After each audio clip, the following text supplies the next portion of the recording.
കൂടുതൽ വാർത്തകളും വീഡിയോകളും കാണാൻ ഈ ചാനൽ സബ്സ്ക്രൈബ് ചെയ്യുക. കൂടെ ബെൽ ബട്ടൺ അമർത്തുക.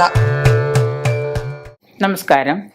ഉന്നത വിദ്യാഭ്യാസം പ്രാപ്തമാക്കാൻ വിദ്യാ തടസ്സം. പലരും പറയുന്നു ഉന്നത വിദ്യാഭ്യാസത്തിന് പോയിട്ട് വിദേശത്ത് പോയിട്ട് ഒന്നും നടക്കുന്നില്ല, വിദേശത്ത് പോയിട്ട് പല തടസ്സങ്ങൾ.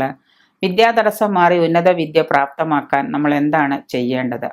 ഉന്നത വിദ്യാധനം സർവധനാൽ പ്രധാനം എന്നാണല്ലോ പറയുന്നത്. വിദ്യാധനം സർവധനാൽ പ്രമാണം എന്ന പ്രമാണത്തിന് സത്യം ഉണ്ടാവണമെങ്കിൽ നമുക്ക് വിദ്യ ധാരാളം വേണം. എല്ലാത്തിനേലും വലിയ ധനമാണ് വിദ്യ എന്നാണ് പറയുന്നത്. അഭീഷ്ടപ്രദായിനിയായ വാണീദേവിയുടെ വരദാനമുള്ളവര് മാത്രമേ വിദ്യയ്ക്ക് യാതൊരു തടസ്സവുമില്ലാതെ വിദ്യ മുന്നോട്ട് പോവുള്ളൂ. ഈ വരദായിനിയുടെ ആ ഒരു അനുഗ്രഹം നമുക്ക് കിട്ടണമെങ്കിൽ, ഉന്നത വിജയം കരസ്ഥമാക്കണമെങ്കിൽ, ഉന്നത വിദ്യാഭ്യാസത്തിലും ഉന്നത വിജയം കരസ്ഥമാക്കണമെങ്കിൽ നമ്മുടെ കുട്ടികളിലൂടെ ബുദ്ധിയുടെ ഏറ്റക്കുറച്ചിലുകൾ ഉണ്ടാകുമ്പോൾ തന്നെ അത് അവരുടെ പഠനത്തെയാണ് ബാധിക്കുക. കുട്ടികളിൽ എല്ലാവർക്കും ഒരുപോലെ അല്ലല്ലോ ഐക്യം ഉണ്ടാവുക, പലർക്കും പലതരത്തിലാണ്. അപ്പൊ അവരുടെ പഠനത്തെയാണ് അത് ബാധിക്കുക. ഒരു കുട്ടി 100-ൽ 100 ഒരു കുട്ടി 100-ൽ 10 ചില കുട്ടികൾ തീരെ മോശമായിരിക്കാം. പക്ഷെ ഈ പഠിക്കാൻ മോശമുള്ള കുട്ടികൾക്ക് പലതരത്തിലുള്ള വേറെ കഴിവുകൾ ഉണ്ടായിരിക്കാം. പക്ഷെ എല്ലാവരും കണക്ക് കൂട്ടുന്നത് പഠിക്കാൻ മിടുക്കനായി മാർക്ക് വാങ്ങിച്ച് സ്മാർട്ടായിട്ട് ഓടി നടക്കുന്ന കുട്ടികളാണ് എല്ലാവരും മിടുക്കന്മാരെന്ന് വിശേഷിപ്പിക്കുന്നത്. എല്ലാവരും മിടുക്കന്മാരാണ്. നമ്മുടെ ഇവിടെയുള്ള എല്ലാവരും മിടുക്കന്മാർ, ഒന്നല്ലെങ്കിൽ ഒരു തരത്തിൽ മറ്റൊരു തരത്തിൽ എല്ലാവരും മിടുക്കന്മാരാണ്. അപ്പോൾ ഈ തരത്തിലുള്ള പഠനത്തെ ഏറ്റക്കുറച്ചിലുകളെ ബാധിക്കുന്നത്, പഠന വൈകല്യങ്ങൾ ഉണ്ടാവുന്ന കുട്ടികളെ ശാസിക്കുകയോ തള്ളിക്കളയുകയോ തല്ലുകയോ ഒന്നും ചെയ്യാതെ, പഠനത്തിൽ വൈകല്യമുള്ള കുട്ടികളെയൊക്കെ എല്ലാവരും ആദ്യം അങ്ങ് തള്ളിക്കളയും. കൊള്ളില്ല, പഠിക്കില്ല, ഒരു വകയ്ക്കും കൊള്ളില്ല, അവനെ അങ്ങ് മാറ്റി നിർത്തും. നല്ല ബ്രില്യൻ്റ് ആയ കുട്ടികളെ മാത്രം എല്ലാവരും കൂടുതൽ ശ്രദ്ധ കൊടുത്ത് പഠിപ്പിക്കാൻ നിർത്തും. അപ്പം അങ്ങനെയുള്ള കുട്ടികളെ നമ്മൾ തല്ലുകയോ തള്ളുകയോ ശാസിക്കുകയോ ഒന്നും ചെയ്യാതെ അവരുടെ ജാതകം ആദ്യം പരിശോധിച്ച് നോക്കാം. അപ്പൊ എല്ലാവരും വിചാരിക്കും ഈ ജാതകത്തിൽ എന്തായിരിക്കുന്നത്?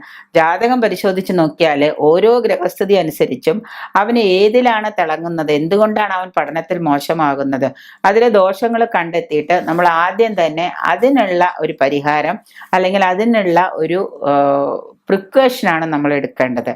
ഇപ്പോൾ ജാതകത്തിലെ ശനിയുടെയും കുജന്റെയും ചന്ദ്രന്റെയും വ്യാഴത്തിന്റെയും ശുക്രന്റെയും ഒക്കെ ദോഷഭാവങ്ങളാണെങ്കിൽ ഈ വിധം നമ്മൾ എന്താണ് പഠനത്തില് വിദ്യയിലെ ന്യൂനതകൾ ഉറപ്പായിട്ടും ഉണ്ടാകാം.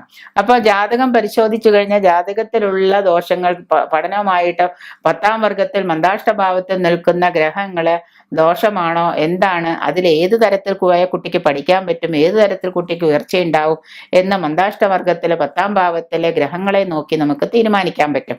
ഈ ഗ്രഹങ്ങളെ നോക്കി തീരുമാനിച്ചു കഴിഞ്ഞാൽ അതനുസരിച്ചാണ് കുട്ടി തിരിയുന്നതെങ്കിൽ അവനതിൽ തിളങ്ങാൻ പറ്റുന്നില്ല, അവൻ വിചാരിച്ച പോലെ പ്രശോഭിക്കുന്നില്ല എങ്കിൽ ആ തടസ്സത്തിന് കാരണമാണ് ഏത് ഗ്രഹമാണ് അവർക്ക് ദോഷമായിട്ട് ദൃഷ്ടി ചെയ്ത് നിൽക്കുന്നത് നോക്കിയിട്ട് നമ്മൾ സരസ്വതി കൃപാ കടാക്ഷം ലഭിക്കാൻ വേണ്ടിയിട്ട് സരസ്വതി സ്തോത്രം പാരായണം നടത്തുക. കൂടാതെ നമ്മുടെ സൗന്ദര്യ ലഹരിയിലെ 65ാമത്തെ ശ്ലോകം മാർക്ക് ചെയ്ത് വെച്ചോളൂ. നിങ്ങൾ സൗന്ദര്യ ലഹരി എല്ലാവരും ഒരെണ്ണം മേടിക്കുക വീട്ടില്. എന്നിട്ട് സൗന്ദര്യ ലഹരിയിലെ 65ാമത്തെ ശ്ലോകം നിത്യവും നമ്മൾ ചൊല്ലുക. അത് ഏറെ വിശേഷമാണ്. സൗന്ദര്യ ലഹരിയിലെ ശ്ലോകം ചൊല്ലുന്നത് ഓം സരസ്വത്യൈ നമഃ എന്ന മന്ത്രം എല്ലാ ദിവസവും നിത്യവും 108 തവണ സന്ധ്യാനാമത്തോടൊപ്പം ഉരുവിടുന്നതും ഏറെ ഉത്തമമാണ്. അങ്ങനെയൊക്കെ ചെയ്തു കഴിഞ്ഞാൽ തന്നെ നമ്മുടെ ബുദ്ധി ഉണരാൻ തുടങ്ങും. നമ്മുടെ ബ്രെയിനിലേക്കുള്ള ആ ബുദ്ധിയുടെ ഉണർവ് വളരെ സ്ട്രോങ് ആയിട്ട് വരും. സാരസ്വത ചൂർണം വാങ്ങിച്ചിട്ട് ബ്രഹ്മീകൃതവും ചേർത്ത് വാഗ്ദേവതയെ ധ്യാനിച്ചിട്ട് ധ്യാനത്തോടെ കുട്ടികൾക്ക് നിത്യവും അതിരാവിലെ നൽകുക. കൂടാതെ ബുദ്ധിമാന്യം നീങ്ങി കിട്ടാനായിട്ട്, കുറച്ച് ബുദ്ധിക്ക് എന്തെങ്കിലും മാന്യമോ തടസ്സമോ ഉണ്ടെങ്കിൽ കിട്ടാനായിട്ട് ബാലയന്ത്രം, താരായന്ത്രം, വിദ്യാരാജ്ഞി യന്ത്രം എന്നിവ വിധിപ്രകാരം എഴുതി ധരിക്കുന്നതും വളരെ നല്ലതാണ്. ബുദ്ധിമാന്യം മാറാൻ വേണ്ടിയിട്ട് ഈ വിദ്യാരാജ്ഞി യന്ത്രമൊക്കെ എഴുതി ധരിക്കുന്നത് വളരെ നല്ലതാണ്. അങ്ങനെയൊക്കെ ചെയ്തു കഴിഞ്ഞാൽ തന്നെ കുട്ടികളിലുള്ള ഈ പറയുന്ന ദോഷങ്ങൾ, വിദ്യാരാജഗോപാല യന്ത്രം പോലെ തന്നെ ഏറ്റവും പ്രധാനപ്പെട്ട ഒന്ന് തന്നെയാണ് വിദ്യാരാജ്ഞി യന്ത്രം. അത് എഴുതി ധരിക്കുന്നത്, വിധിപ്രകാരം എഴുതി ധരിക്കുന്നത് വളരെ വിശേഷമാണ്. അതുകൊണ്ട് തന്നെ കുട്ടികളുടെ ബുദ്ധിവൈഭവം ഉണരാൻ കാരണമാകും. ഉന്നത തടസ്സത്തിനും വിദ്യാഭ്യാസ ഇപ്പോ വിദേശത്ത് ഉന്നത വിദ്യാഭ്യാസത്തിന് പോയി എന്ന് വെച്ച് യന്ത്രം കെട്ടിയിട്ട് കുഴപ്പമൊന്നുമില്ല, അത് ധരിക്കുന്ന നാണക്കേടൊന്നുമില്ല. അതൊക്കെ ചെയ്തു കഴിഞ്ഞാൽ ഉന്നത വിദ്യാഭ്യാസ തടസ്സങ്ങൾ മാറി നല്ല ഒരു വിദ്യ നിങ്ങൾക്ക് കൈവരും.